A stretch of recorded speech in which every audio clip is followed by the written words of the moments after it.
எப்பப்பப்பப்பப்பா ஒரு ஆடு மாடா கூட பிறந்து தொலைச்சிருக்கலாம். ஒரு ஒட்டகமா பிறந்ததுனால கால் எல்லாம் கட்டி வச்சிருக்கானுங்க. எப்ப அவுத்தோட போறாங்கன்னே தெரியல.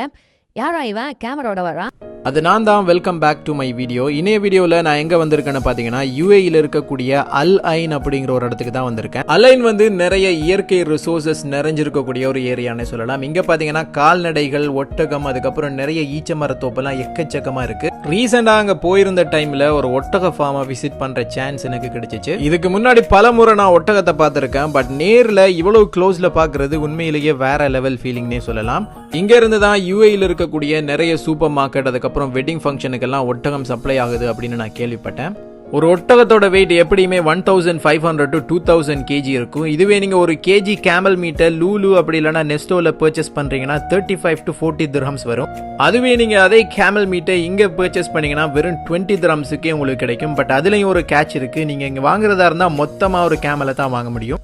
இந்த இடத்துல இந்த ஒட்டகத்தெல்லாம் பராமரிக்கிற முக்கியமான வேலையை செய்கிறவங்க எந்த நாட்டை சேர்ந்தவங்க அப்படின்னு பார்த்தீங்கன்னா யமன் அப்படிங்கிற ஒரு நாட்டை சேர்ந்தவங்க தான் மெஜாரிட்டியாக இருக்காங்க. அதுக்கடுத்தது பாகிஸ்தானை சேர்ந்த நிறைய பேரை நான் பார்த்தேன். யூஏயோட அல் ஐன் வந்தீங்கன்னா இந்த ஒட்டக ஃபார்மை கண்டிப்பாக மிஸ் பண்ணிடாமல் விசிட் பண்ணிடுங்க.